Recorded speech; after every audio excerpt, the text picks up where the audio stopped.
Greetings, everyone. Hailing y'all up from St. Lucia. I'm Michelle, Zenzi Michelle Serieux, and with me is Ameen, here to talk about filmmaking with the Hairouna Film Festival. I'm very excited to meet you, and I look forward to our conversation, which I'm sure is going to be madly broad with our years of experience in the business and, you know, finding our way through. So I look forward to it, and hopefully the questions come through and they should be engaging as well.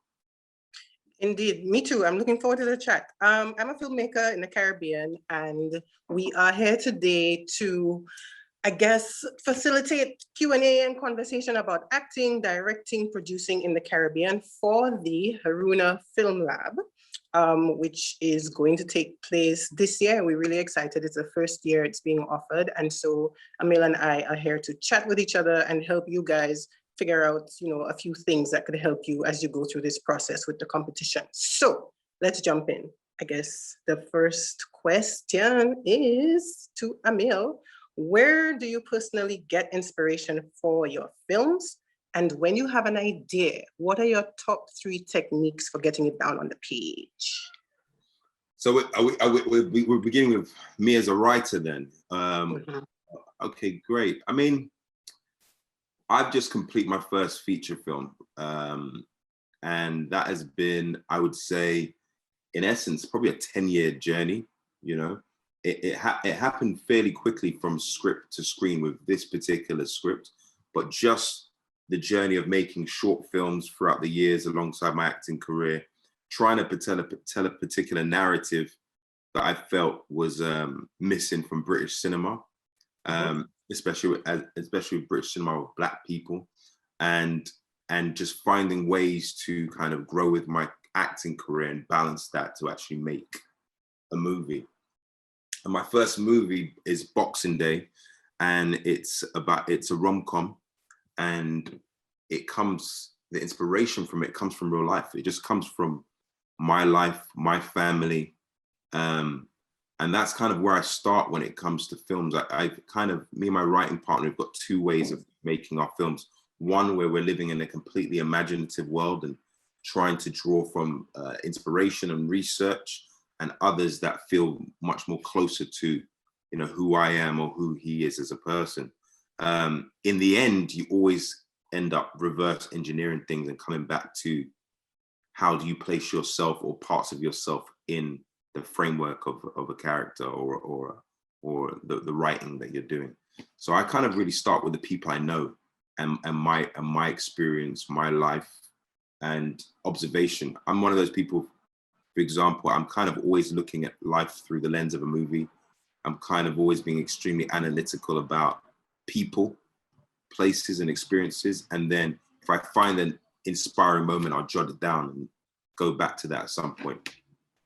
Okay, so for you, it's like moments that you've experienced, because I know for some writers, the first thing that comes to them is a character. Someone is speaking in their ear and they're like, oh my God, who's this person who's appeared to me? Let me start jotting down just these things. For other people, it's their observation of life, just hearing people speak, something that might stick, you know, and it's something that you jot down and come back to because it sets, you know, it's the initial kernel for another idea that's going to blow up. So for you, it's from your ordinary experiences with the people that you interact with that you get that first inspiration. Yeah, awesome.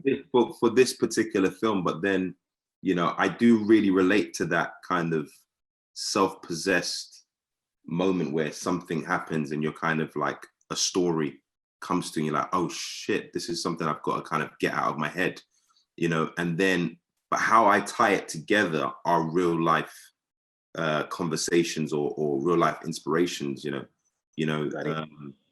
My next venture is like this big musical set around the world, and that's just something that came to me, and then I'll hear a song and then the whole scene play out in my head, and I get to just writing it, and it's quite exciting. And what about for you as a writer and filmmaker yourself? How have you kind of navigated the different films that you've done so far, and how also have you navigated what you'll do in your feature debuts and stuff like that? I'd be interested to hear that. For me, I think for a long time, it was just being really reactionary.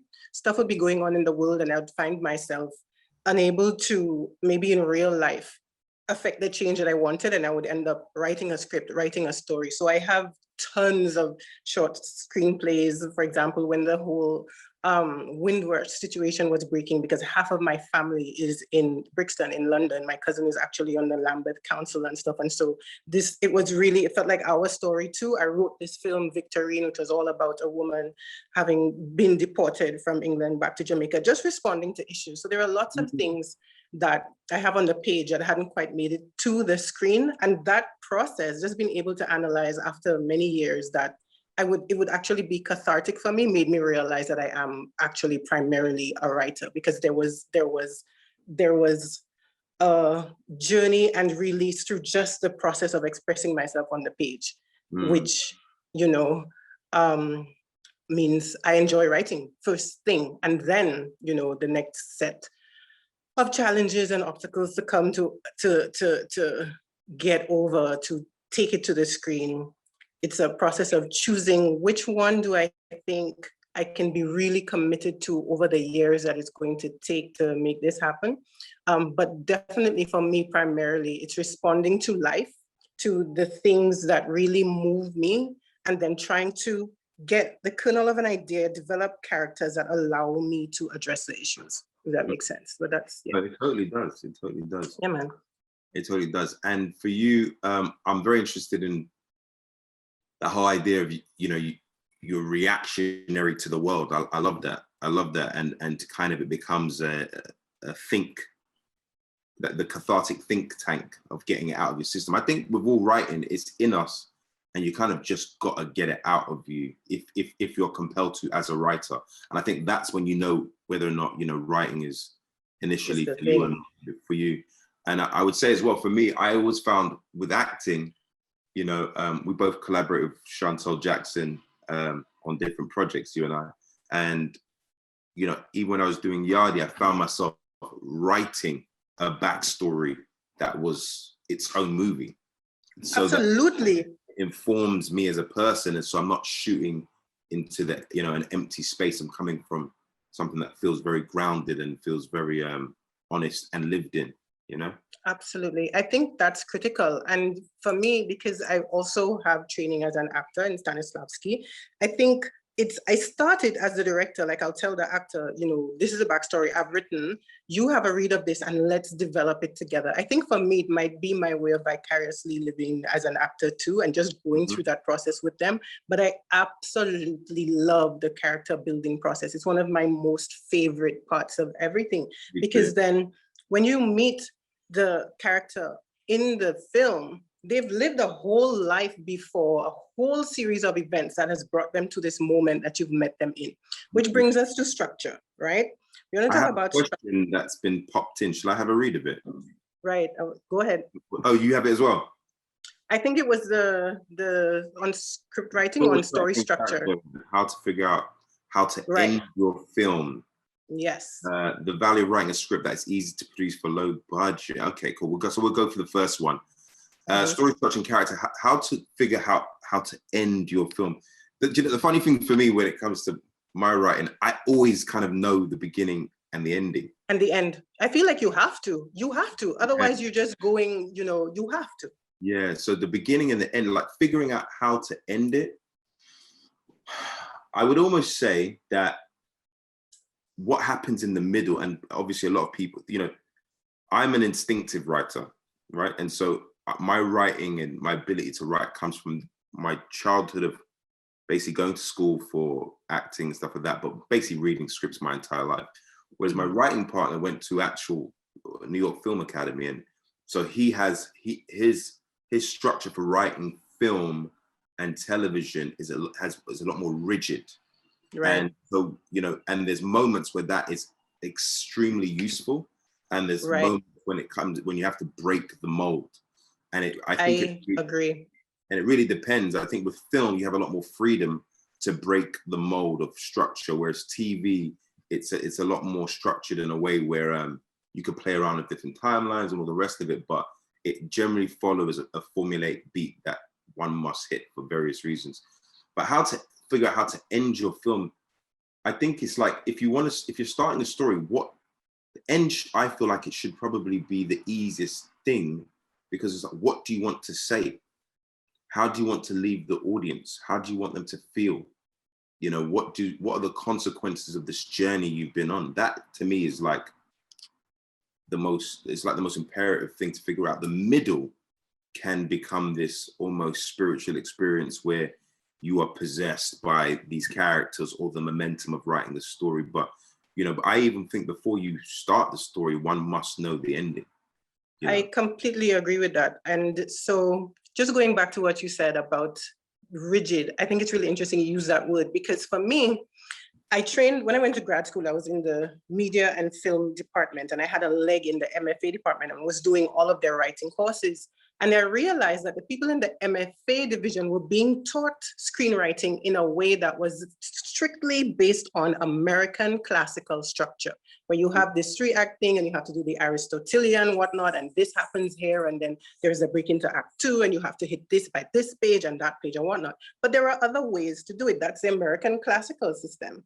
You know, and so I think it's important for people to know that this is one way, which is the predominant way that's done in the industry, but there are other ways. But the thing that brings both of these things together in structure for me is there must always be a beginning, a middle, and an end. Your character is going on a journey. There's an arc. They start off somewhere. You have to know where it is they're going to end. Otherwise, what journey have they gone on? What change has happened? You know, it's like, you're trying to get from point A to point E.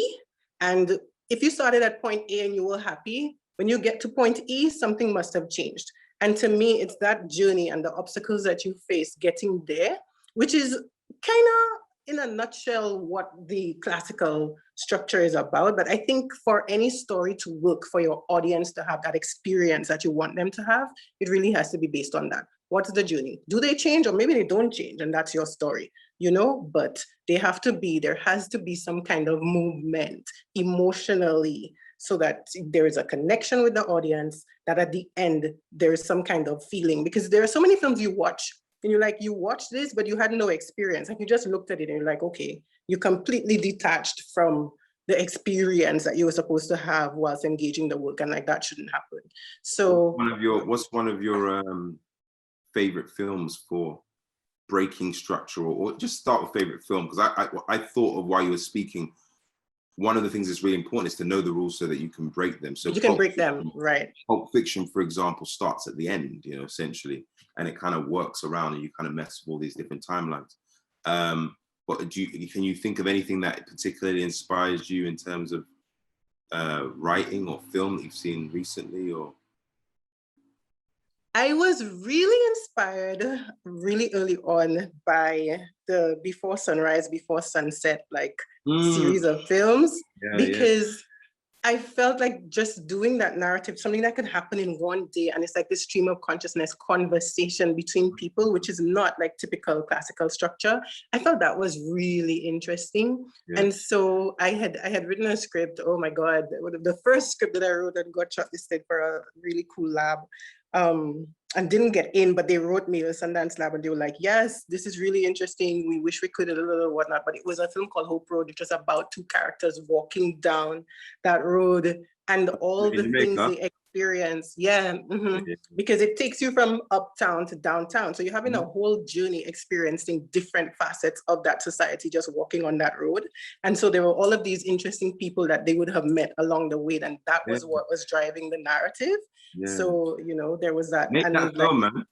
That's a great idea. I don't know. I want to do something in the Eastern Caribbean or something. And I've also been inspired by the way Caribbean people give directions. Like, I wrote a whole other film, and the structure was a meandering storyline, because they'll tell you, you're trying to get to Mr. Paul's house, where to go. Okay, you see that pink house? Don't go there. They'll tell you all the things not to do to get to your direction, instead of like going in a straight linear line. So I like that idea of, you know, structuring a film along a conversation that like somebody giving you directions as a West Indian would have. One of the things I want to mention in terms of a film recently that I liked, and I think it's quite similar to the reason why you like the film you're speaking about, is Malcolm and Marie, right? And the reason I enjoyed that, I saw it. it's good. And the reason I enjoyed it, really enjoyed it, is that it's kind of on the edge filmmaking, and I feel like a lot of our viewers can relate to it. How do you make a film that is honest, engaging, but also put it into an environment that you can actually achieve making the film? That's one of the key things, right? So that's just one of the key things when you're even beginning writing, is that if you're a writer director and you're thinking to yourself, I actually want to make this film happen, you know, and it's really important to be economical with your writing and to be quite smart and strategic about how you foresee this whole thing going from script to screen. A lot of my writings were just to write, you know? Right. And I think the difference between being just a writer versus a filmmaker that actually gets stuff made, because ultimately, for everybody watching, that's the most important thing, that you have had something made, whether it be a short film or anything, getting it made is essential. And so I think finding smart ways to create something that is engaging, but also can get made is really important. And there's no more unique place than yourself to start with. Like, we're all our own stories, you know? Absolutely, which brings us right into, you know, talking about low budget filmmaking and how to produce for that, because what you just said flows directly into that. If you're putting your producing cap on, even as a writer who may not be a producer, you have to actually do kind of be a sort of producer in your thinking when you're writing, in the sense that, like you said, if you write something that has explosions, a bunch of night scenes, huge crowds, and you're just starting off as a filmmaker, that stuff can really make your budget explode. So tell me 3 things that you think about if you were doing a low budget film. What are the top 3 considerations that you would have to try to keep your budget within the confines that it should be kept? Yeah. Top 3 things I would do. In the spirit of honesty, let's go back and talk about when I made my short films, because that's more. So I've made a short film called The Pickup. What I did is I set it in one location, and that one location then went into just, okay, how do we use, it's set in a club, how do we fit all these characters into this club and tell an effective story in 10, 15 minutes, make it fun, make it something that tonally represents the type of films that I may make in the future. That's one. Location. Location. And keeping it confined to one, so you don't have a bunch of company moves and stuff that'll cost you money. Great. Second one. Exactly. In my other short films is that I made a film called Drink, Drugs, and KFC, a short film. And as an actor and one that has connections and all the rest of it, and a degree of a pull, in 2010, I made this film, and I was able to make it with unknowns, you know, that just wanted to work with me because they've known me as an actor. So I was able to get a lot of talented unknown actors together who didn't overcharge me, who just really were enthusiastic about filmmaking, a lot of supporting artists that felt the same way, a lot of crew that felt the same way, you know, actually working with people that, some of which have less experience than me, but had crazy enthusiasm, and also working across the line with people that I know, having cultivated those relationships. And that's probably my most successful short film to date, or was the one that's been most effective.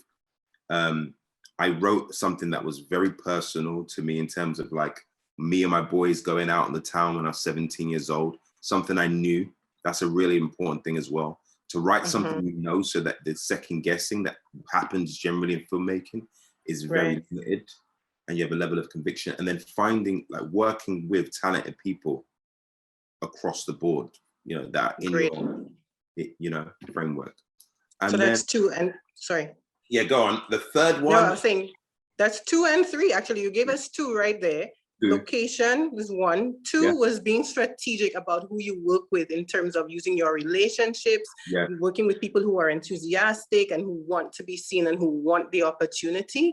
And three is writing about stuff that you know. So give us the fourth one you were about to say. Well, I'd say that with my actual feature film in the end, if the script is bomb, if the script is the shit, great people will come.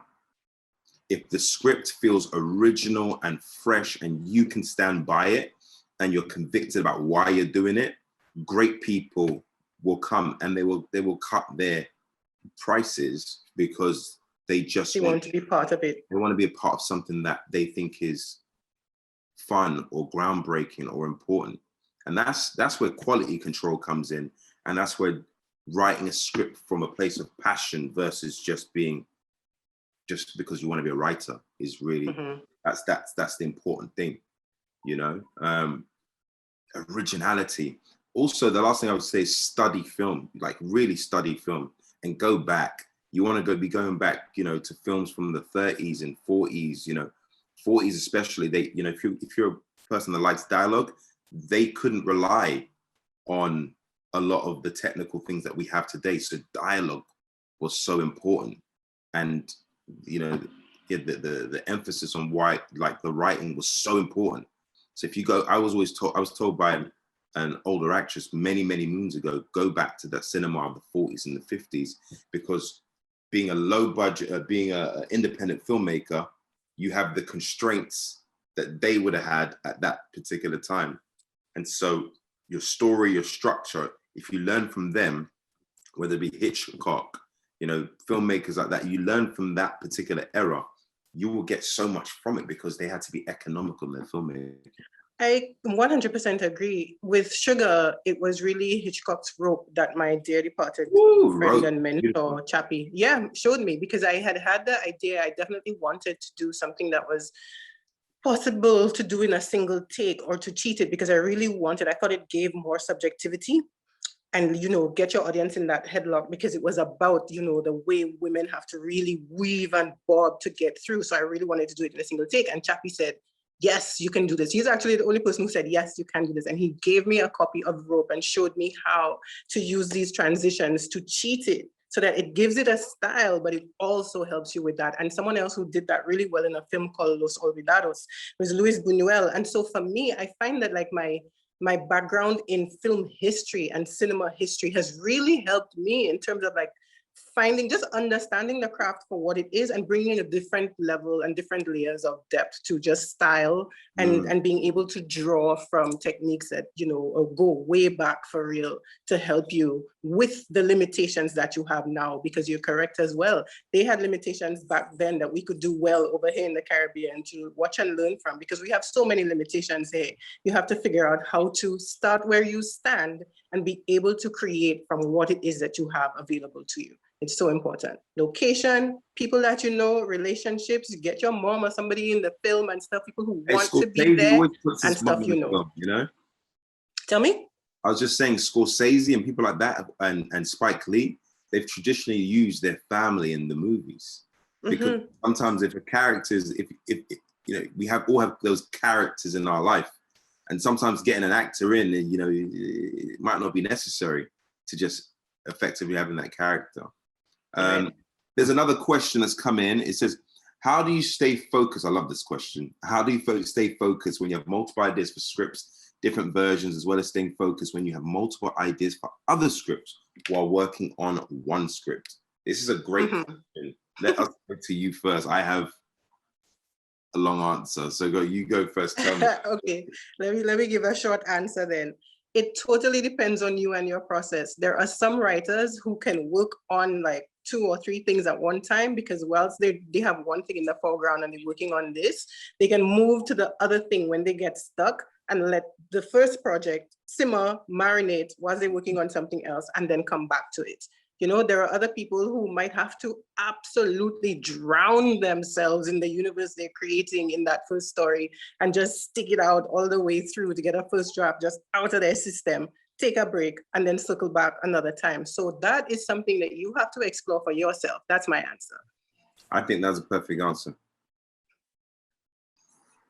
It's a perfect answer. I think I just when Cool. you started it, I was like, no, that makes sense. Actually, it's so based on the individual. For me personally, I have a writing partner, and so we kind of we'll have the ideas, and I'll take 3, and he'll take 3 or 4, and then we'll come back and we'll work together. And the way my brain works, multiple things at the same time is useful to me, because I work really off inspiration, and inspiration is its own beast. It's its own thing. You can't, you can kind of manipulate or manifest it yourself, but my feeling is that the true inspiration, where you're like, oh my God, this is crazy, that happens at any given time. So putting yourself into circumstances where it can happen across multiple projects can be useful. I would say though, again, I want this conversation to be a lot about actually making a film, because you can write things forever. You can It's so true. theorize things forever. It's got to be about making a film, so you can get on to making another film and another film and another film. Whatever you feel like. When I was preparing for Boxing Day to get made, and I was wondering, was the finance going to come, or and all the rest of it, like what we're going to do. And Boxing Day is it's essentially a big film, even though it's a small film, but big. I didn't hold back on the imagination for it. I just ended up doing what I wanted to do. But at the same time, I wrote something else that I said to myself, you know what? If the passion is right now, I'm just making a film and directing, and that's what I need to do. Let me write something that if all shit turns the fan, I can pay for it myself and get it made. Every one of my short films as well, guys, I paid for myself. I paid for myself and just started making it happen. And I think that's so important. It is important. Theory for all. So last thing I'll say on this, staying in theory for too long, everybody says they're a filmmaker. Everybody says that they're a writer, actor, director. It's the doing it that differentiates you from the crowd. And so I think it's just really important to just make something. We've got these days as well. There's no reason with these phones and stuff like that you can't make something compelling. There's something called InShot on here. Download InShot on here. There's not an advertisement, by the way, but download InShot, and you've got your iPhone, and just make something. Make something. It's really important. Circling back to how to, I guess, choose, because I'm imagining this person has a bunch of ideas and you're trying to figure out which one to do first. Do the one that is, I think, the easiest for you to do now, because the idea definitely is to get yourself in the rhythm of creating, because definitely I can identify with this, you're a writer, you write a lot, but if you want to be a writer, director, you do need to make the film. So do the one, figure out which one, can it be a back to location? Can I shoot this in this house that I'm in? Is my mom available? Are my friends, do other people around who can play these roles? Can I get this done? Do the one that's easiest for you, and then just try and give yourself. It's so important to have that first film made so that you can say, yes, I am a filmmaker, and then do the next one and the next one. So speaking of which, I do want to watch your short film. Can you have it sent to me, please? Thank you. Sure. Absolutely. Make sure I do it live on here so you do it. Thank you. I think it played at Hairouna last year, and it's on Studio and Nancy as well. But I don't know if people in the workshop would have seen it last year, but definitely y'all should see it. Okay, here we go. Especially if you're talking about, just to deviate into your film for a second, sorry. You're talking about a classic film, Rope, and the idea of making a film in one shot. It's like 10 minutes, your film, right? Is it 10 minutes? No, it actually went on a little longer. With credits, it's like 18 minutes. But 18 minutes. Yeah, it's 18. Filmmaker, because she said with credits. That's what we do to get around the actual time maker. It's like, oh no, with credits. But long story short, that is again an excellent device to go, okay, I'm going to tell a story in 10/18 minutes with credits. 18 was long. Should be shorter. Your first film should be shorter. It should not be 18 minutes. That wasn't good for me. because like a really practical thing. Sorry, Aml, I just need to say this because it's important, and I wish somebody had told me this early on. The shorter your films in the beginning, the easier it is for programmers. I wasn't thinking about the programming side of things. And it was this guy, Mike Plant, who's a shorts programmer for Sundance. I sent it to him and he said, oh, this is a strong production, you know, because he had come to Trinidad years ago and had done workshops and I kept the relationship. And he was like, yeah, this is strong and the casting and whatnot, but the length, and I had never stopped to consider. There's a reason why people tell you, make sure it's 1 to 10 pages or 15 at most, because the programmers at the film festivals are thinking, the longer this is, I mightn't be able to put it in front of this feature film or whatnot. So you need to make your shorts short, make them short. Back to you, Aml. No, I second that. I never achieved the art of making short film well. I always made feature films. In fact, my short film during Jobs and KFC, I should have just gone on another 40 minutes and I'd have had a feature film. That literally. So I can completely get what you're saying. But I just to bring it back, make the thing that I think focus on the thing that you actually think can get made now. That or the thing that you can't get out of your head. It's one of the two. All right, we're back to some questions. Does dialogue interaction between you and your characters come naturally to you, or do you find you need time? So I think because most of my career has been spent as an actor, you know, one of the great things about that is improvisation, and learning how to improvise on the spot. You are actually being a writer. You know, you're writing your own narrative. That and what actors do is observation. So if you're writing something that's a little bit more technical, whether it be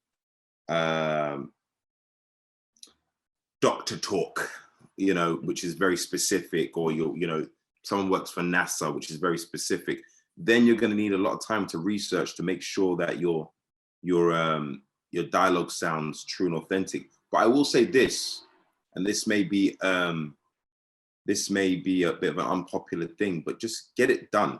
Like, even if it's shit, write a shit draft of your project, because at least you have a shit draft to then go over on the page. And actually start going, okay, well, this needs to maneuver.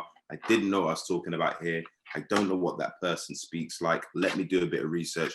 But if something lives in your head alone, it will take years. You'll never do it. You'll never do it. So that's one of the most important things to do, is to set yourself a deadline and go, you know, if it's 1st of April, by June 1st, and I'm giving you loads of time, but by June 1st, I will have a draft, be it good or shit, done.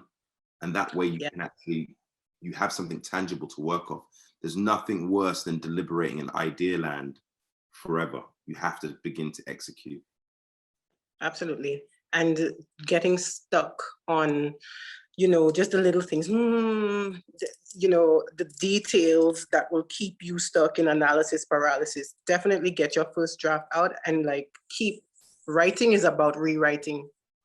It is about rewriting. Get that first draft out and then you go back and you think, you know, can I have my parents or somebody read this to hear how it sounds? It's so important to have what you call table reads, but not necessarily a formal or official table read, but just have someone go through so that you can hear whether this sounds natural. Would someone actually say that? Or is this me like forcing words into a character's mouth because I have a message that I want to say? You know, think about those things after you've gotten the first draft out, definitely. Okay, I see another question. Did I see? Oh no, it's gone. There was a question in the chat earlier. What techniques do you use to get good performances out of your cast and motivating your crew too? That's a great question. I think all of this is very project dependent on what type of project you're making. So for Boxing Day, for example, it is a celebration of life, rom-com, holiday, family, romance type of film. And so one of the important things was to have good vibes, because you can't, faking good vibes is very hard. Right. You know, be happy now, and everyone's like, oh, fuck, I've been here for like 12, 13 hours. Do you know what I mean? I'm over it. So creating a good vibe. And so one of the things I did a lot was play music. I always made the cast and crew feel like they were engaged in the process. I created a very fun environment. And the more fun and feel-good environment that was created, the more that when it was time to oscillate to extreme intensity or oscillate to like a level of seriousness, that people were like, oh God, we've only got like an hour to make this shot. People trusted you more, you know? It's really important, again, I think, to engage with your crew and to get to know your crew and to respect your crew, from your gaffer to, you know, the boom operator, you know, these, not just the head of the department, like your production designer, Right. but every little cog on this wheel moves this car along. And trust me, you know, all sets, there will always be a complaint on a set. There will always be gossip on a set. There'll always be, you know, that always happens, but you limit it by really, if you're a director, being the captain of your ship and making people feel excited and proud about coming to work, but also realizing some people, especially when you get into like bigger productions, they are there for the check. They're there to just, you know, I'm here to do this and then go home to my wife and kids. And that's fine as well. You don't need every single person to be like artists on your set. You just need to engage specifically with different people and understand what it is that will make them tick in terms of crew. And I think the same thing kind of applies to the cast. Casts are like your children. Me being an actor as well, definitely, it's the same thing. Every single one of them have a very particular personality that you must learn. You cannot apply the same method to each person.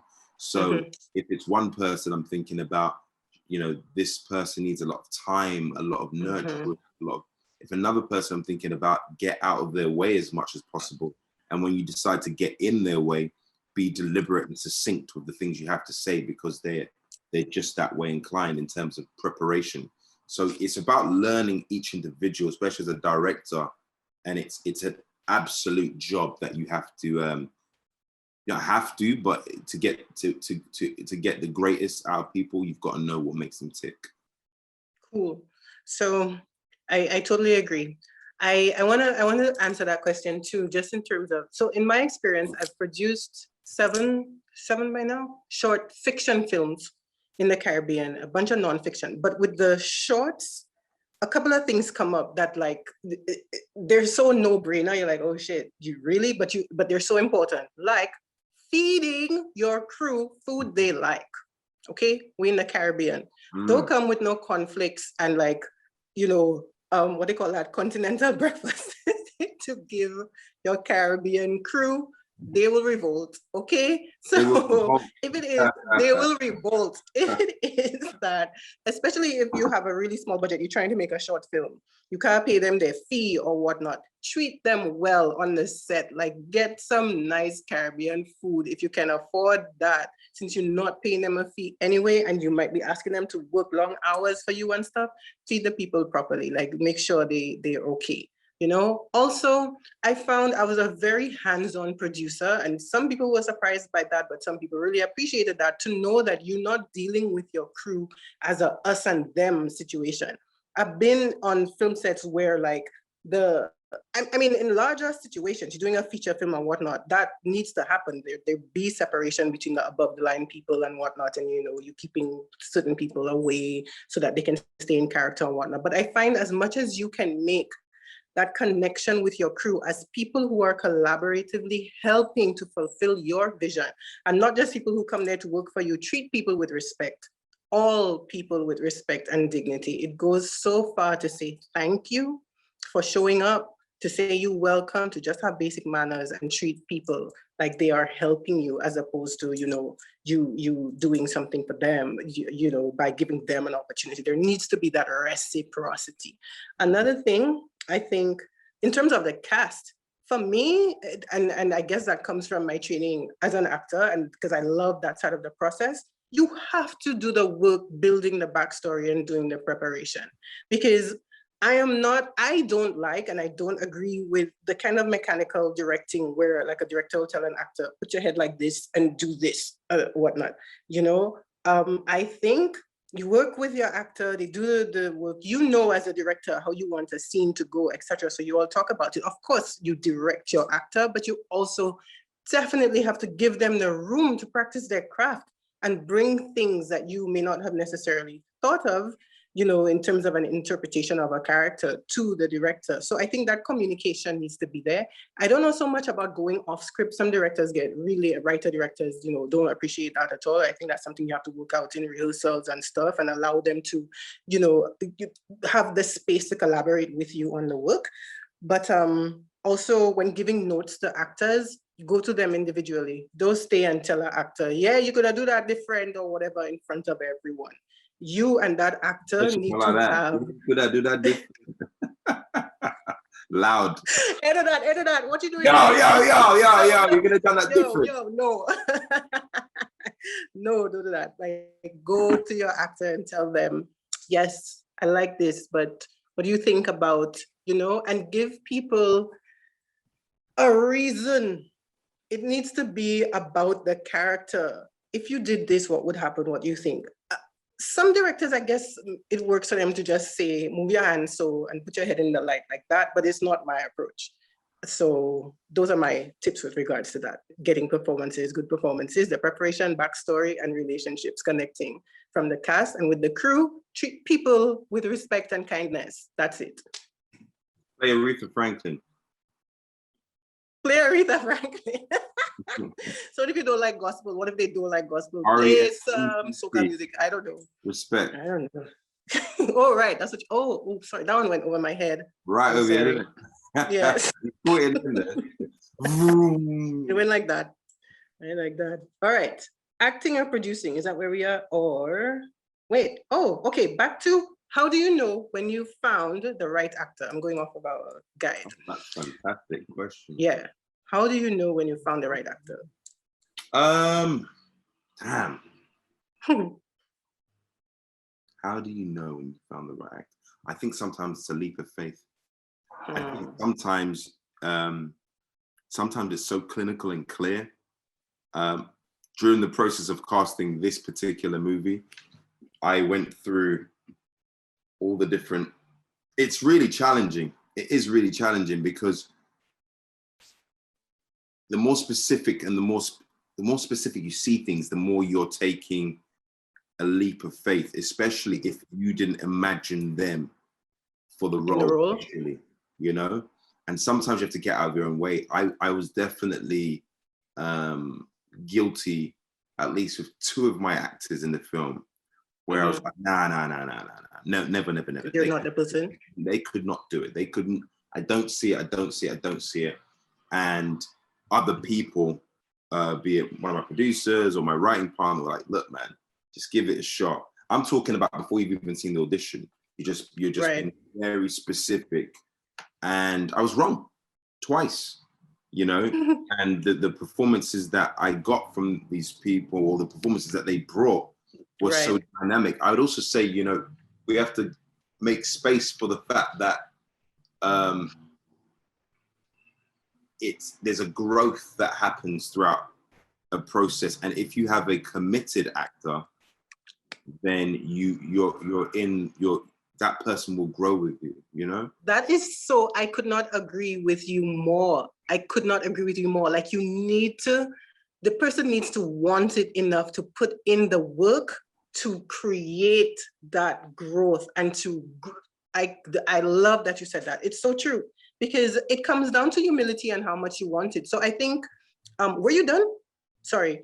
I think the interjection, we're just talking anyway, but I just think that, cool. Yeah, go ahead. I think definitely the actors, their personality, what it is, they humble, do they want it, and are they willing to do the work, as opposed to someone who might come in and be all, you know, arrogant and stuff, and like telling you, yeah, I got this, like I had an experience once with someone, and like everything I said, you're like, yeah, I know, yeah, I know. You're like, okay, well, all right, I don't know, you know. But if you get an actor who listens, because acting is about listening to what your scene partner is giving you, listening to the moment, listening to the intangible things, the emotions of the other person across from you.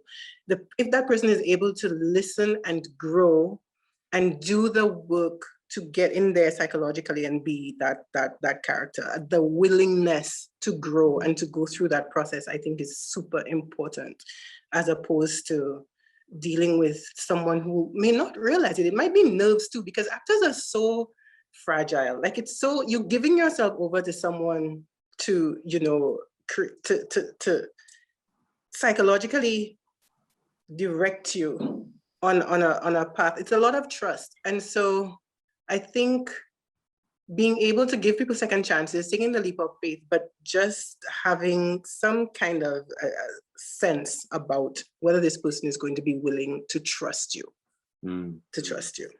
I think what I did in my casting as well a lot, which was quite surprising, is that I used YouTube interviews and social media to see parts of them that they may not have put in the tape. And so one of the actual stars of my film, they had an initial audition, it was good, but it wasn't what I wanted necessarily. And then I went and watched interviews of this person, and I found, oh, there is the character, there it is. Oh, wow. Like in their real life, you found things that they are. Right. So I get you. So I need to guide them. It's my job now to guide them from what they think is a performance to the truth of who they are, to meet that. You. And I did that quite a lot, actually. I was quite surprised at how much interviews created a level of dynamicness. Like for me, let's talk about me from an actor's point of view, just being an actor. I play certain roles. So you might watch me in Yardie or an American role, Maze Runner or Sensei or Kiddo or The Bill, whatever it is. You might watch me in these roles. And it's very, very, especially as I've done a lot of character acting, where I've played less my own accent and actually transformed for roles. You're not really going to get a sense of who Aml. You're going to get a sense of parts of me, but not the circumference of my personality necessarily. And so doing that research and seeing within the body of someone's work, oh, do they have the ability? Yes. Do you think they can go here, there, and everywhere? Yes. And additionally, doing a bit of research in this YouTube world now, you might find something it's the small moments, you know, it's the small moments. So that's what I found in the process of, but I do think you just become the dedicated actors can become a version of the right person. The dedicated actors, those that are willing to do the work. That's the thing. I hear what you're saying about interviews with a person's real life. I definitely depend a lot more on like looking at their prior work and seeing in what moments was there truth, that there was believability in their performance, and whether I feel like that actor is capable of actually inhabiting a role, as opposed to one of my teachers, Pierre Lamay, had this thing where he would say acting as opposed to acting. So acting is when you're like, yeah, guys, I can do that, stuff, as opposed to like you're just projecting and just like giving lines, as opposed to being the character, you know. So looking out for that. The differentiation you just made there is very important when it comes to the art, the craft. This the craft in general. Acting is a very misleading word, you know. It's about being. You know, exactly, inhabiting, transforming, becoming. Yeah. Yes, I agree. Acting is a really misleading word. It's actually not what you actually do. It's very just true. a cycle, you know. Agreed. Okay, here's another question. What are some of the likely challenges that come up with actors, and how do you prepare for them? Like on a set. Let me jump into that one real quick. Because for me, sometimes as much as you can prepare with an actor, there's this thing called nerves and anxiety that can just trip you up as an actor on the day. My God, I had an experience where I had to do a rewrite like the day before we had to shoot a scene, because we were shooting the scene, we didn't get it, and we had to tackle it again. And I realized that this actress just wouldn't, something happened and she just couldn't deliver those lines, and she would not be able to do it. And so we were like, oh my God, what are we going to do? Do we recast? And I did not want to recast. I really liked her, and she had put in a lot of work coming to my house to try to rehearse and stuff and whatnot. And I had to research, like, how do you shoot around a bad performance? Like, how do I, like, maybe shoot it from behind so that if I needed to go and do ADR, like if I had to do a voiceover later so you could not see her face, if she didn't remember the lines, like how would I be able to fix that in post? So, but that was something I had not been prepared for at all. I was so freaking scared when that happened. You know, that has been the most terrifying thing to happen, because I did not think it was possible, but we're humans, and nerves can throw up anybody, you know. So that's one thing. What's yours? What's one for you that happened with an actor that you feel they need to prepare? I had a similar experience of an actor having to come in last minute to be a day player. And a day player is someone that just comes in for one day to do one, like a guest star or something. And I think that those are one of the most hardest things to do. You've not had the time to have camaraderie with the crew or the cast. You know, you have not had the time to bond, to feel safe to fail. You haven't had those times. And so it's really challenging. And I ended up doing something rather kind, actually, as in let the person do it line by line. It was more important to get a semblance of the scene rather than me go, why the F are you not executing this properly? You know? That would have been a nightmare to do that. I had to do it line, like as in sentence by sentence. Right. And you know, it's as a fellow actor, it's a kind thing to do. Because of course it is. Frustrated at the fact that you're having to do that and make that sacrifice. But as a director, you have to make decisions, quick decisions, and decisions always. And so that's the gig. That's a lot of the gig, is preparation and then swift decisions.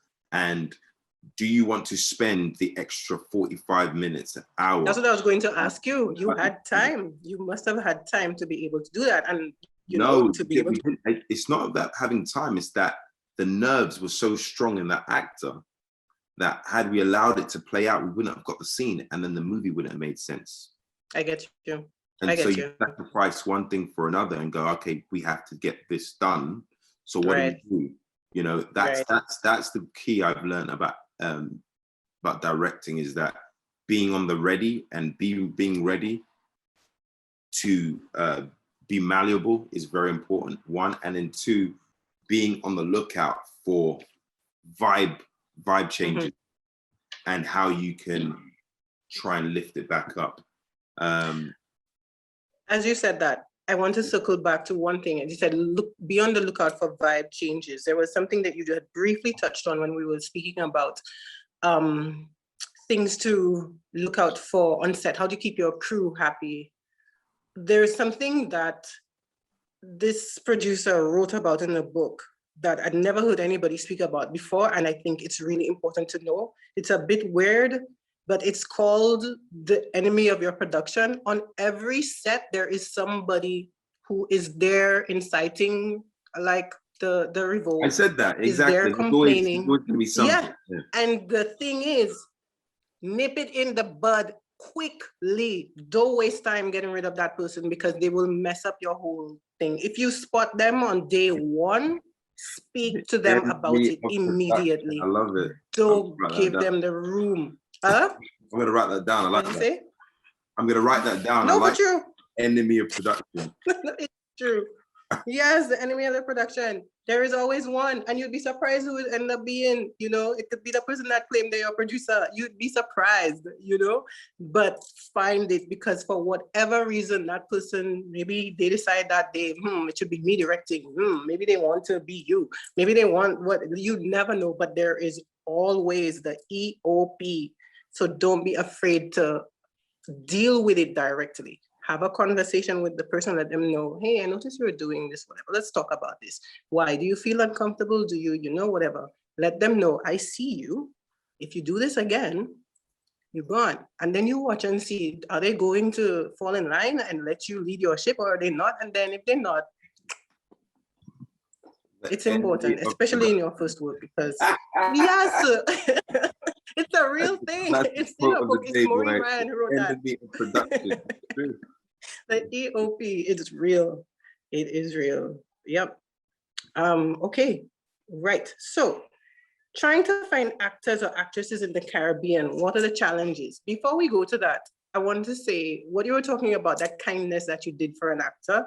I think that's really cool, and that comes from you being an actor too, that you know firing that person or whatnot could have such an impact on their career and on their self-esteem and all of that.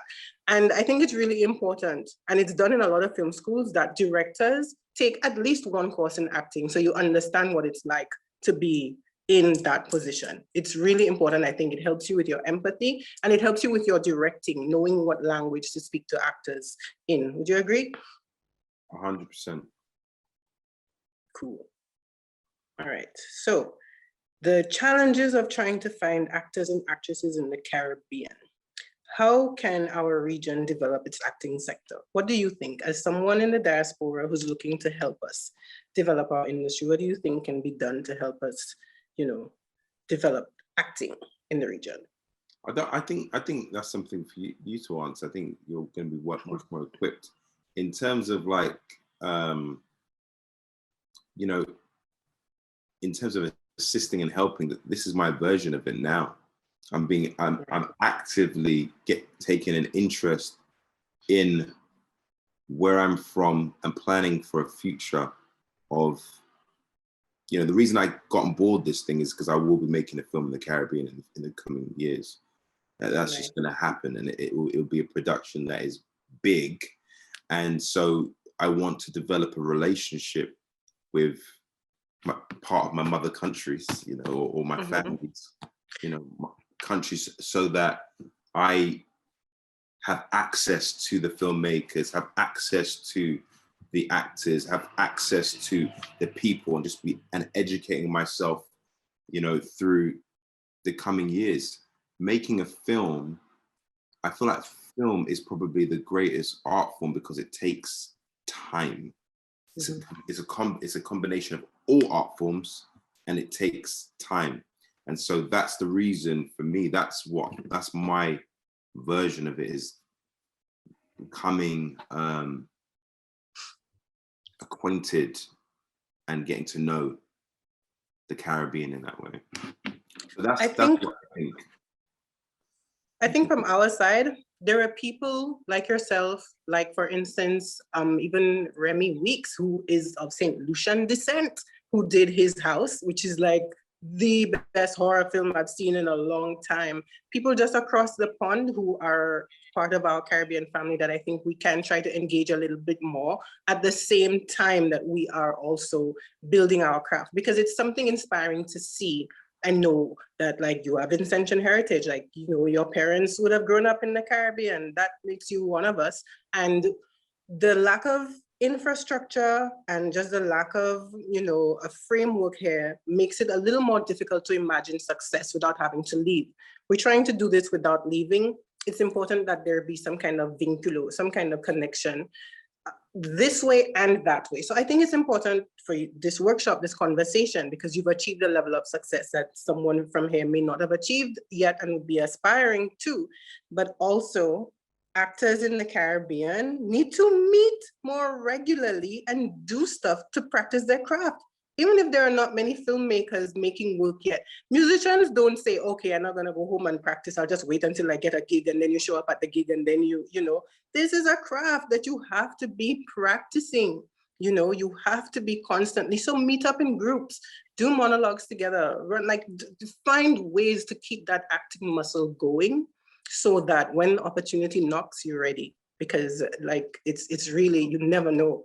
You know, you never know when something is going to happen, and, like, someone is looking for that talent, and you would have been in the right place at the right time, but with the right level of preparation. So the conversation does definitely need to go both ways, because definitely we have something to offer now that the world is looking for, other locations and other places and other more interesting, you know, stories to tell other than the Hollywood formula. So it's time now, definitely, to start, you know, getting ready to show what it is that you can do, 100%. And for the people on the other side of the pond to give like the local talent that opportunity. It's so important, on-screen and off-screen talent, the opportunity to be able to develop their reels and have that work that says, hey, see, I did this, and then be able to take their careers to the next level. I'd say, I just add 2 points to that, I think, and it's kind of piggybacking on what you said, because I think you articulate really well. One of the things that the Caribbean community, I think we must do worldwide, is see those that don't live there or weren't even necessarily born there as their own. I think they must like embrace them and almost charge them with the responsibility of, hey, you know, you're one of us, you know, so blah, blah, blah, blah. And so that to me is what I think I find other cultures around the world do really well. You know, you know, if you're, you know, an Irish American or, you know, Greek American, or even if you're Nigerian, I feel like Nigerian people achieve that so well. Is that British born or American born, but right, them that's secondary to the fact that, yeah, but you're Nigerian. Do you know what I mean? Right. And the Nigerian actors that I know are embraced and embrace in a beautiful way because of that. So I think that that's important. And then I would say as well, just lastly, you know, actors need to act. And so I think that one of the things, the shifts or the evolution that probably should happen in the Caribbean in terms of acting is looking at yourself as acting is maybe 70% or 80% of what you do, but you're also a content creator. That's just the world we're living in. The movie stars now are the content creators. They're the Donald Glovers, they're the Issa Raes, you know, the people that are doing multiple things, and Michaela Cole, they're doing multiple things and being in the projects. And so until you can take a step back and just do the one thing that you want to do, you might have to do more than one thing, you know.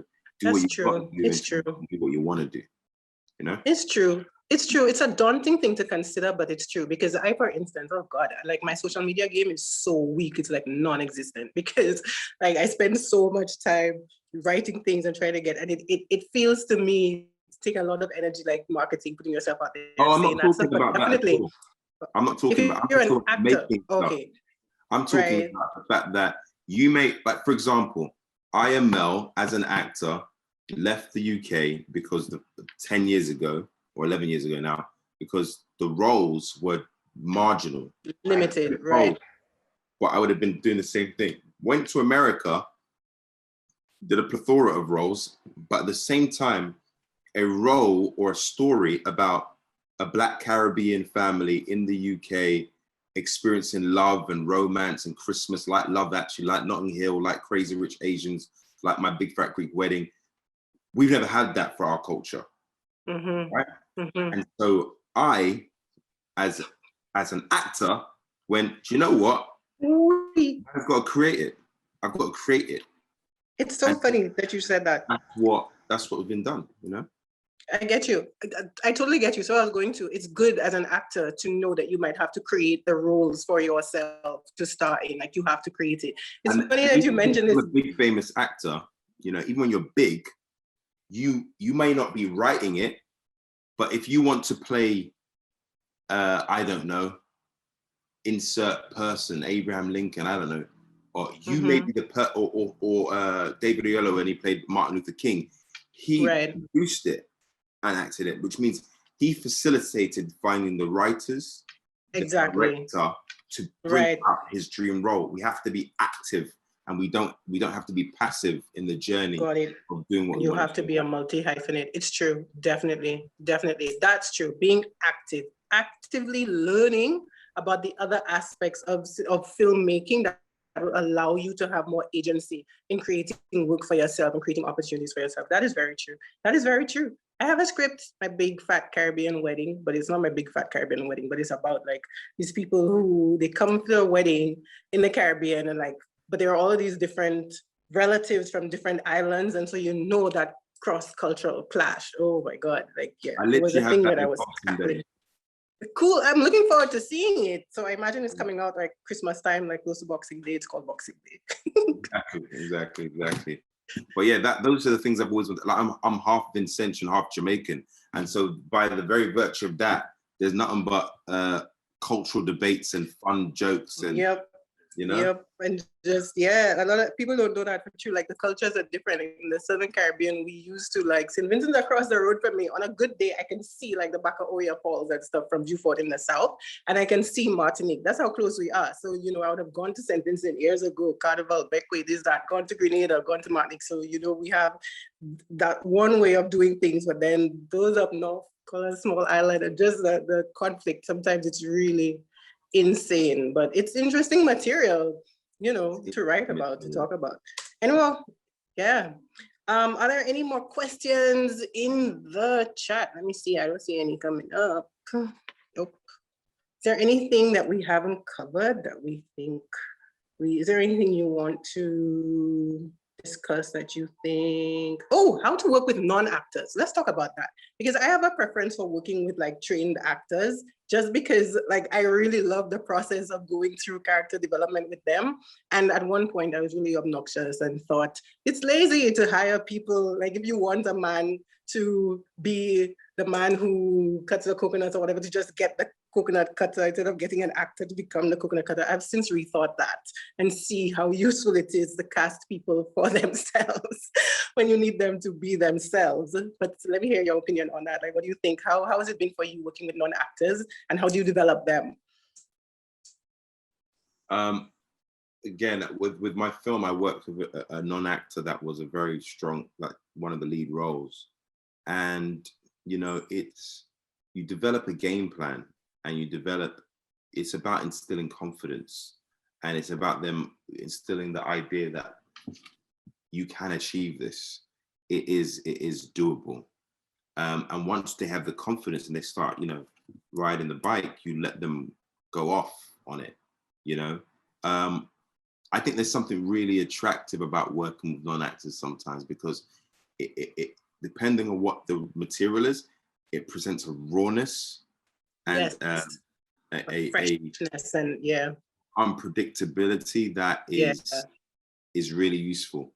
Probably yeah, and then those people sometimes go on to be actors. You know, that definitely happened on my the guy, one of the main actors for my short film Drink, Drugs and KFC went on to have a very prolific career, and now he's one of the characters in Boxing Day, and he's got a prolific career as an actor. But at the same time, there is nothing quite like having a great actor. I get you. I get it. I do. A great actor that they're going to stun you. They're going to stun and surprise you, and they're going to bring things, and they challenge you. And they are anyone that acts, you know, and this is the actor in me speaking. Yes, the director has the final say in the edit and all the rest of it. And yes, the director directs and leads, but great directors, they set the playground, they make you understand the rules, and then they get the fuck out of the way to let you do your job. Yep, right. I agree. And so that means great actors become custodians of the role. You know, every role that I've played, I've had secrets from the director. The director only knows so much, because the director's playing God, right? And then God gives all of these characters or these actors free will, but these are the rules. And so the great surprise of playing God is like, oh my God, I'd never saw that happening like that. You know, right. You're having that someone that is very stringent on every little thing. It can get in the way. Sometimes it's amazing, but it can get in the way. So I like both. Yeah. I think so too. Like I've really discovered some really interesting talent that are not actors. So it's true. When you discover like someone has a knack for this, and they may not be a trained actor, but they are an actor. They are able to do the work. They may not have had the formal training, but they are, it's true. And those discoveries. I remember in the beginning, I used to be really intimidated by like actors who would give you a different read on every take. It used to throw me off, because if I liked something on one take and then you come again and you do something different that I did not quite like, and I'm trying to get back that first thing that you did, but then you give me another spin, it used to give me anxiety. And then I realized, you know, it's interesting. Let's try to like work with it. And it's up to me to be able to go to that actor and like communicate with them in a way that gets them back to whatever it is that they gave me then, that they can come back around and do it again. But I definitely, sorry? How many takes do you tend to do? It totally depends, you know, on what the scene is and what the person is giving me. You know, with Sugar, oh my God, because we were doing this thing one take, if you do one mistake early on, you had to go back. So there was one sequence where we did 27 takes, right? And also because there was a problem with the monitor, it hadn't been calibrated properly. So the DP was seeing something and it was the wrong, when we looked at the playback, it was all completely off. And then we had to go back. I did not tell the actors this. We just had to circle back and do it. But that happened because of how we chose to shoot this film in the one take, you know, thing. But before that, I don't think I had ever done more than like maybe 3 takes. They give you something, you see it, is take it and move on, man. Let's guess and keep it moving, especially when we were doing a lot of these. Come again?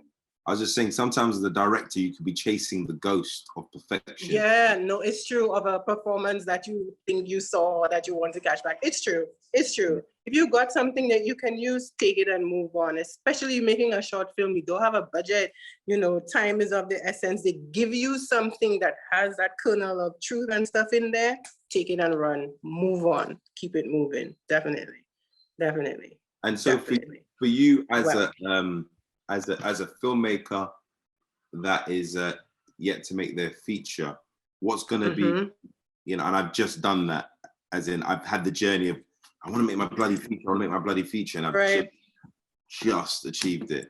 Congratulations. Let me say that. Congratulations, because that's a big deal. Congratulations. Congratulations. You mature when you make a feature film, for sure. There's something about having that level of responsibility and that many, and having to see something through. You know, script to screen to edit, to finding the right partners, to Jesus Christ, to like the shoot. Yeah, it's a lot. So what will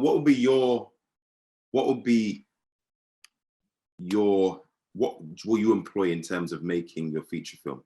What kind of feature film do you think it's going to be? Is it something that is really close and personal, or is it something reactive to it's not society? No, I was just about to say it's not reactive, but the truthful answer to that question is I have grown and stopped like being reactive, because reactive sometimes means this is happening now. For instance, I had written a film about, there was a period in 2017 where I was part of this group, the Tambourine Army, and women were getting violated left, right, and center. And I wrote something about that.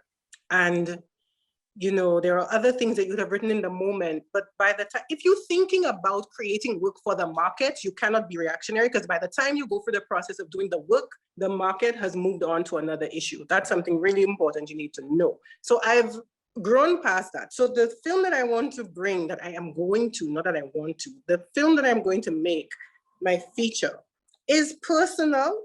And what it requires is me getting out of my way. And I am committed to getting out of my way and not focusing on the things that are going to go wrong and the things that are not going to work out, because, you know, we have a tendency sometimes to just look at the bad and not the good. Getting out of my way and allowing the people to come into my life who will help me to take it to the next level, allowing myself to, I always do the work. It's allowing myself to transcend the fear of doing the next steps. and giving over to the trust that the right people will come in, and I'll find the right collaborators and we'll take it to the finish line. So that's it, getting out of your own way. I'm in, by the way, on my phone. Okay. Technical difficulties on this. Okay, so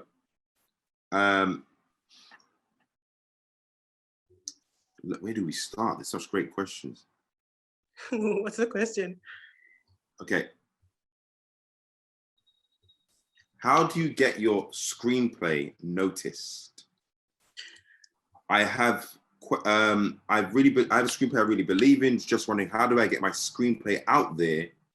I know networking, screenplay competitions, online script submission platforms are a few ways to do it, but do you have any other recommendations? Wow. All right. That is a really, really challenging question. That's a challenging question. Yes, it is. And so for me, what I find, you know, I've always had anxiety about these script competition things. I know it has worked for a lot of people, like there's the blacklist, and, you know, people get their films made from it having been on the blacklist and those competitions. But I feel a ways about protecting IP. And when you send things out there and like someone, you know, taking your idea, because, you know, a lot of companies that you want to do your work, they don't take cold submissions, and you send them something, they make you sign a waiver. If you see something that's exactly your film 2 years later, you can't sue me because I didn't ask you for your, you know, that kind of stuff. So I'm very reticent about just setting up my work. I think you need to, if you're a screenwriter who's done the work and you have something that jumps off the page, like you yourself said earlier, if the script is good, people will come. But to get it to people that you know, build your network and start finding yourself in the company of producers. You know, people who will read that work and be like, yeah, I want to help you make this. How do you do that? Find a network. Find a network. So find a network, find somehow, whether it's through film festivals, showing up, going to film festivals, and being willing to talk about your work and put yourself out there. You have to face that fear and do it. I think that's how you get your work noticed. That's the path that I would take. I would not just send people my work. I'm not doing that. What do you think? I agree with that, actually. I don't know about that one either. You think you should, what you say? You think I should just send it out to like people? No, I don't. No, I don't. Oh, okay. I swear that's what you said. I was like, what? It's really challenging. I don't want to bullshit anyone. I think that ultimately making something, be it small, so that you have a reference to what something could possibly be. You know, right, a proof of concept, right. Proof of concept, but something that's more than a proof of concept, like a piece of your art in your heart in 3 minutes, you know? There's so many interesting ways to do that nowadays, you know? You've got to work from passion and not fear, and it's so challenging. With Boxing Day, you know, I've literally, I guess, I've been able to trade my acting career and what I've done as an actor for getting those meetings, because people want to meet me anyway. And so that's useful for me, but it doesn't automatically mean green light. This film was walked into many studios and they were like, well, the rejection is going to happen. Yep. You know, regardless. That's something that you really have to kind of get to grips with. And then I believe, you know, luck will find you eventually. But being active and actually doing stuff like what Michelle's done, which is like, she's made film. Like, I want to watch her short film now. And, you know, those moments leads to something. It leads to something. Oh, really? Well, there's a great short film I saw because of this festival. And you lot should talk to this lady. Like, you know, and then that's how things happen. It's literally how things happen. I met the producer of my film through my agent, who was at a dinner, because I kept hounding her with, they're like, yo, we've got this movie, So I think it's a really, I think persistence, as wanky as it sounds, is key. It really is. Absolutely. It's true. Persistence, because the rejection is going to come and it's going to keep coming and you're going to think, oh, why did I even? It's like pushing a boulder up the hill with your little finger. But if you really want it, if you need to go and hibernate and like collect yourself and come back strong, for this, okay, now I need to get out into the world and put this project out into the world, this script out in the world so it can get made. It's just finding the strength to do it. Persistence is the word. Persistence. So we have another question here. It's a two-part question. Touching back on what Aml said with a writing partner, sometimes I find it hard to trust someone with my vision.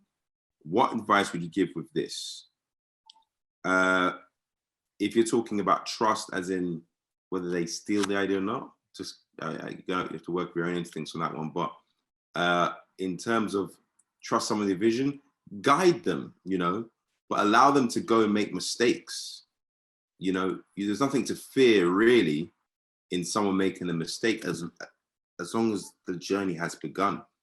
You know, there's nothing to fear in going, do you know what, Michelle, that you know what you're, it's off track, but you know, this is what I like from it. So that's what it's collaboration. And a director, I'm a writer director specifically. I don't know the journey. I've directed someone else's short film before and I didn't like it. It wasn't for me. And I don't. Right, you need to write what you're directing. Got you. Mm-hmm. And I don't necessarily foresee me directing other people's writing, but that's right. Just, but I do collaborate with a writing partner. So I think just getting through that and figuring out how to just start the process. That's one of the biggest things we can offer you today. Can I answer that part quickly too? Because I think there needs to be trust, like what you said about not like directing other people's work. That's true. And it's the same for me too. I mean, I don't have a writing credit on Sugar, but we know that I wrote the adaptation with her, you know, but it was important to give her the opportunity to, so I didn't insist on a credit, neither of her producing, but I did, like I'm a hands-on in everything. So I did also produce the film. I'm just not credited necessarily on the credits for other reasons. But I agree that like, it's a collaboration. So you too have to try to not be too precious with your own ideas. The idea behind collaboration is being open to other people being part of that process. So be careful that you're not getting in your own way by being too precious with your own And listen, stuff. if you're a filmmaker, you know? It's hard. I'm very clear on my vision.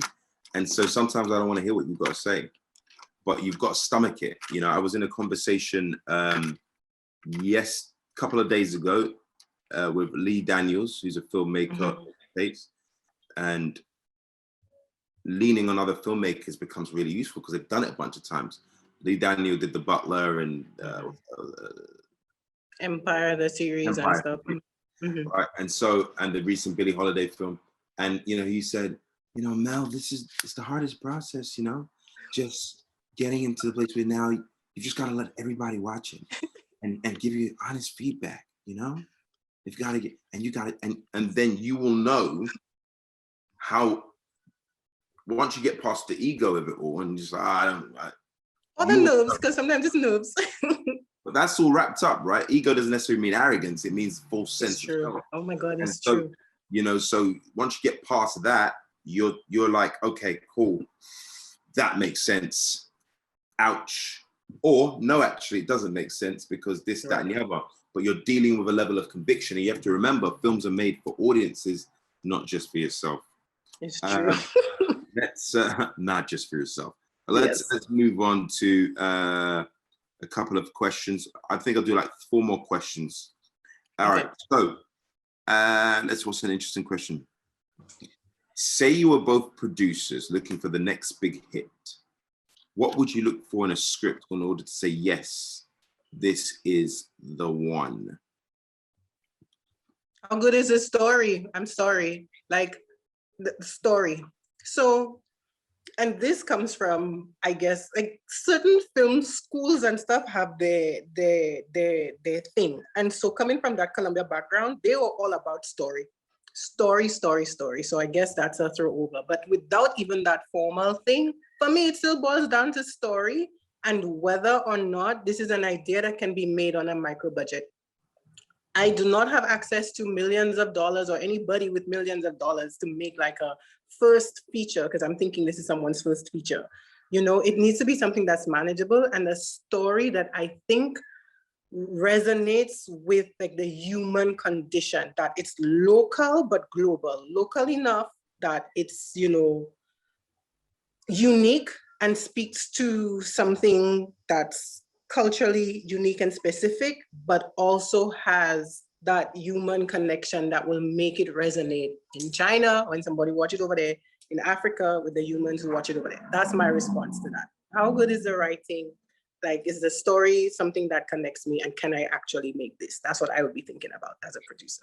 I think you articulate that really well in terms of like local story that has the ability to travel around the world. I love that. I think that was beautifully said. Even as someone that does have access to that, it doesn't matter. It's how much does the story move me? And actually, more importantly, how much do you move me? Can you convince me of your vision? Can you convince me to go on this journey with you? You as the writer director, especially if you're the writer director, or even writer selling their idea, if you're the writer, you got to convince a director. If you're the writer director, two things done, and you got to convince a bunch of other people. How well can you be that? You know, no one's gonna be able to champion the story like you. No one's going to be able to see it like you. How well that is so true. Sell it? And you have to believe in the idea. You are equally as important as the script you make, because you could have a great script and be a very crummy person, or someone that I'm just not going to want to be around for 2 years. That is so true. It's true. And yeah, man, that's one of the things I did not know, that it's as important. Like, it's you that people believe in, you know, it's you. You are the first point of entry. It's true. Yeah. It is true. To me, that's one of the key things, is that, do you know what? I don't have to. There's this great film. What is it called? The Night King. Recently came out. I don't have to. It's a foreign language film. I don't have to understand. I don't have to understand what the film is. I don't have to get it. I don't have to get what it's like being from Nashville in 1963, being Elvis or whatever have you. I don't have to get it, but what I have to get is you. Right. And that, I think that's a key thing, is that a lot of people that make a success of themselves in this career, whether it be instantly or eventually, it's about who you are as well. And that's there's something. Yeah. There is something I really want to say too. It's about who you are, but also do not waste time looking at what other people are doing. It is so important for you to trust your own process and your own timing. Stay in your lane. It might take you 10 years, but you know, when you put that thing out there, it's something of merit. It's not no, you know, papi show thing that, you know, you just wanted to get there first or something or whatnot. Work on your writing, take your time, and make sure that, like, yeah, you doing this is going to sit there for years. The film that made me want to be a filmmaker, and I saw Uzan Palsi's Lucas Ned, that's a film like 1983, y'all. Like, you know, and that film still, when I watch it now, I still get goosebumps. That's the first time I see a little boy calling this woman Tet Mongoose. That's my culture. That's my patois right there. That's the thing where I saw this woman deal with the treatment of, like, Africa, and one of these characters was telling these Edie Quick Quack stories, and it resonated, and that film has stood the test of time. So don't worry about what other people are doing. Focus on your vision, know what path you want to create for yourself, and have faith it's going to happen for you. The question, I think, is a bit off track, but I think it's very good. How vital has an agent been in your journey? So I will answer this. I don't have an agent. And then I'll definitely answer it. I'll answer this, and I'll answer this very rawly.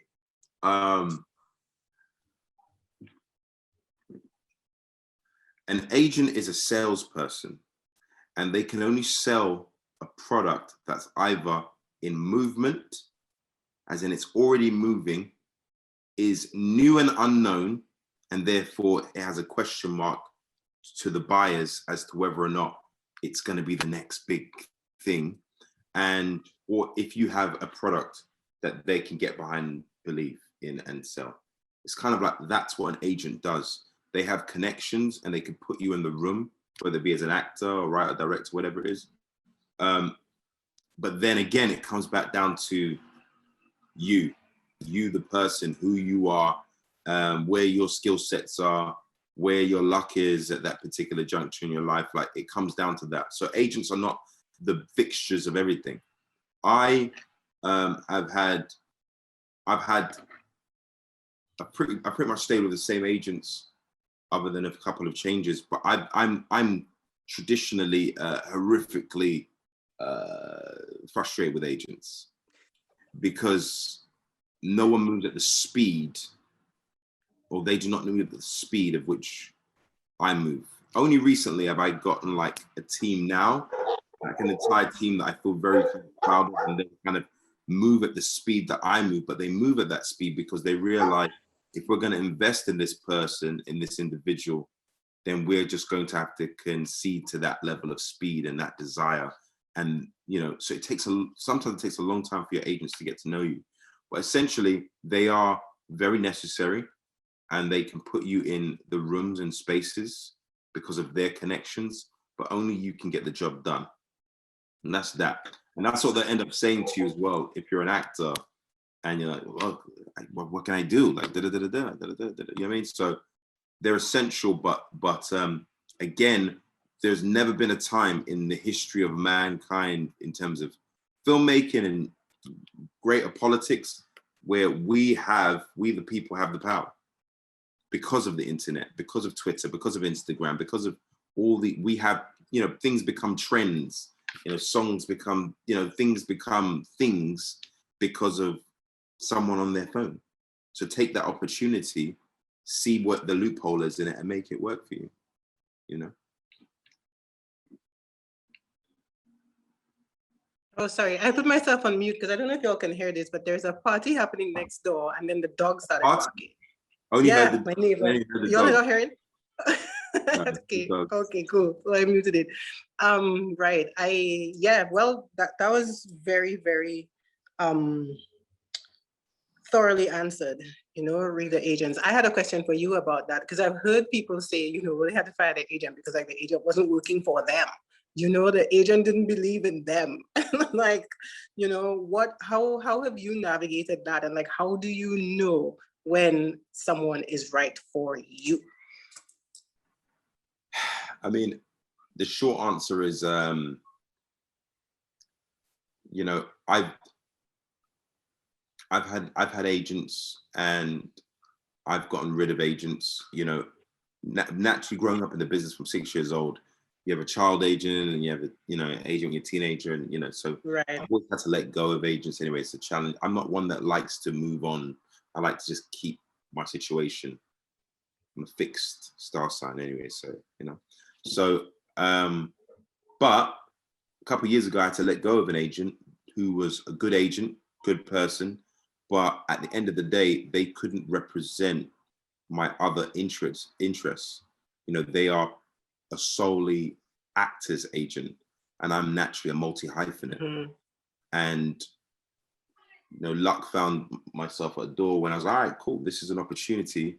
I got to get rid of it. And the new team, and a culmination of the new team and my old team, are the reason why, you know, my company, Studio 113, is now a real thing. It's the reason why I've made a film with Warner Brothers and BFI and Film 4. It's a reason why, you know, we're making deals to do projects in the coming year and years. You know, so you got to get really, you know, it's challenging because, you know, everybody's human, but if the more clear you are about the vision you have for yourself and your life, I know we're talking in a broader sense, the more easy it is to be discerning about who should be in it. Got it. Yeah. Cool. That makes absolute sense. Last question. Which one should it be?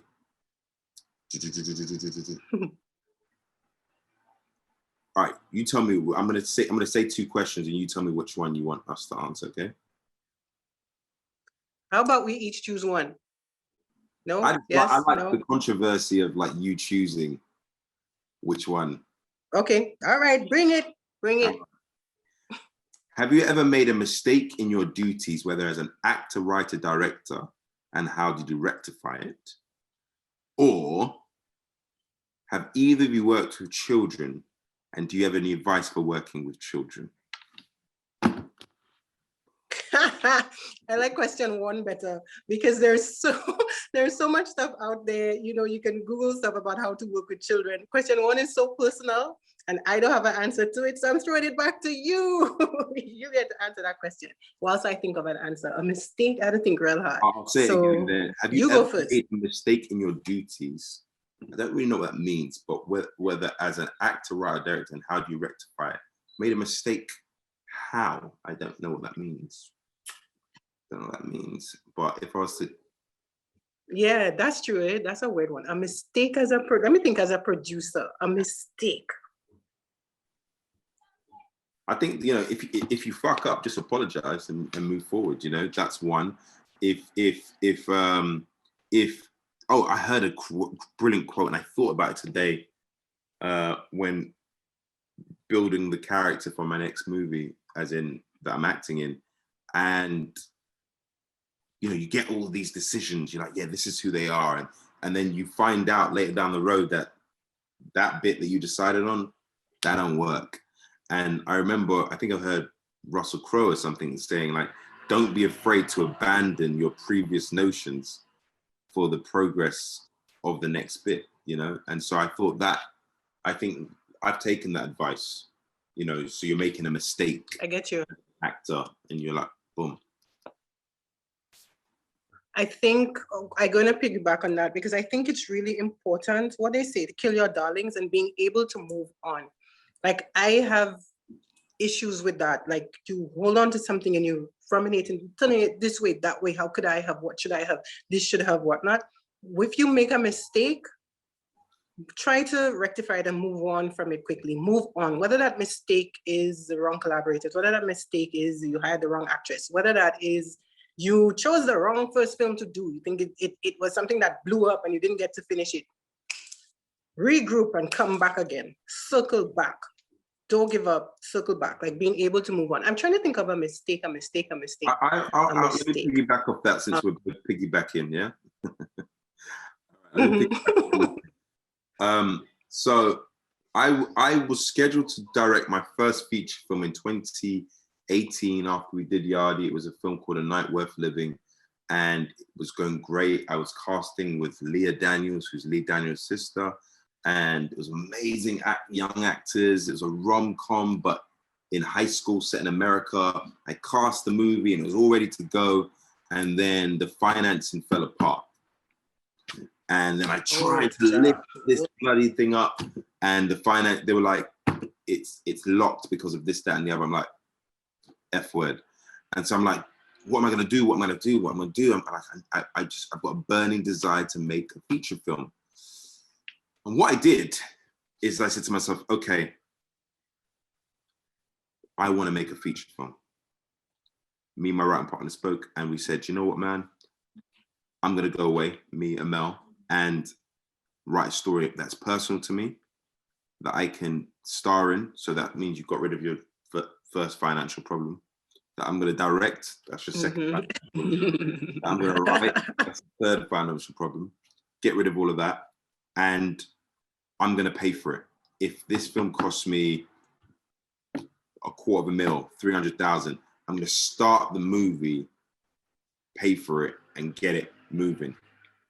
And just the notion that I was going to pay for the movie made everybody come. Everybody came to the they saw your commitment. Because they said to themselves, we don't want to be the people outside of this party that's already been paid for, that we just have to enjoy. And I didn't end up spending a penny.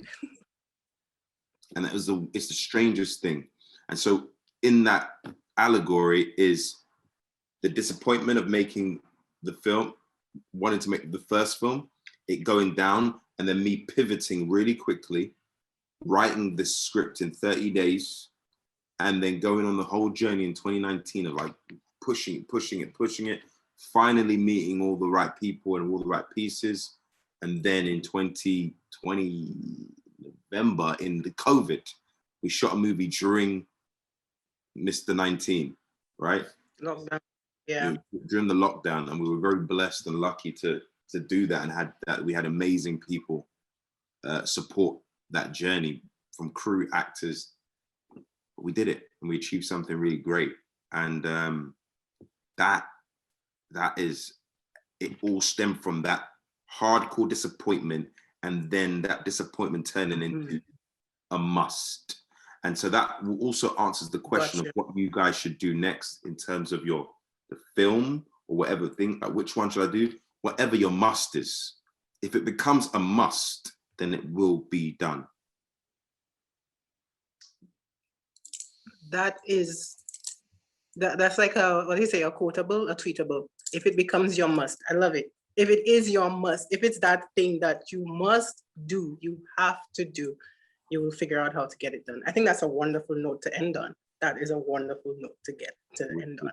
So it's been everyone should be thinking about what is that project. It's been, the pleasure is mine. Like, this is it's so rare for me to be able to talk to. This was really great for me. So thank you as well. This was real fun. I really enjoyed talking to you. I must watch your film. I'll definitely send it to you. Amazing. Yeah. And thank you for being open to the conversation and making yourself available to our people. Come again? There's a bit of a delay. We keep talking over each other, but I want to thank you very much. I want to thank the festival organizers and everybody that tuned in today to actually be a part of this, and for giving us your time and listening to us blabber about our experiences. And I hope it was helpful. I definitely learned a lot myself just listening. And we're all on this journey of making our dreams happen together. And so, let's continue to build this community. And I just look forward to more of the future with this festival and Caribbean filmmakers in general, because I will most certainly be coming home. Fantastic. And we are most certainly looking forward to building with you. I think this has been great. Thank you for the conversation. It's so rare for me to be able to engage with an actor who's a writer, director, and that, we're talking and we understand each other's language. That has been so amazing for me. And I really hope that you guys listening, that this has been useful to you, and that you can take those kernels and just get to work to the business of making all our dreams come true. This has been fantastic. So get to writing, y'all. And good luck. Good luck. Amil, thank you so much. Love you. And then we sign off. Take care. Yep. Until the next time. Okay. Ciao.